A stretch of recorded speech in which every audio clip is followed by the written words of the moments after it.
Na spot ang isang lalaki sa Caloocan na nahuli na sinaksak ng kanyang katrabaho. Laging una ka sa balita ni Bea Pinlac. Exclusive.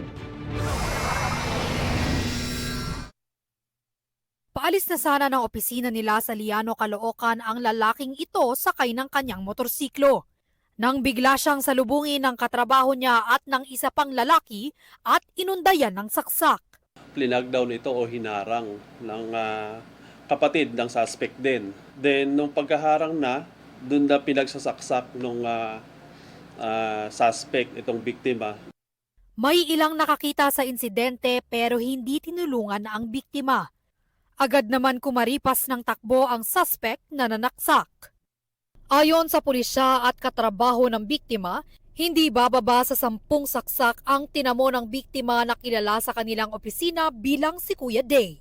Nung pagpunta po namin doon, nakatihaya po siya at sabi ng Soko, more than 10 po yung saksak sa kanya at mas marami po sa likod. Ang pinag-ugatan umano ng brutal na pananaksak, alitan sa trabaho.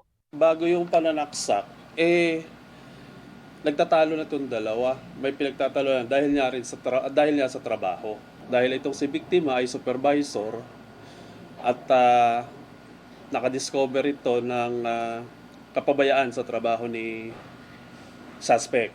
Sana napag-usapan na lang yun, tol. Hindi na sana maabot sa ganun. Patuloy na tinutugis ng pulisya ang suspect pati ang kapatid niyang humarang sa biktima. Ito ang unang balita. Bea Pinlac para sa GMA Integrated News. Igan, mauna ka sa mga balita. Mag-subscribe sa GMA Integrated News sa YouTube. Sa mga kapuso abroad, subaybayan nyo kami sa GMA Pinoy TV at sa www.gmanews.tv.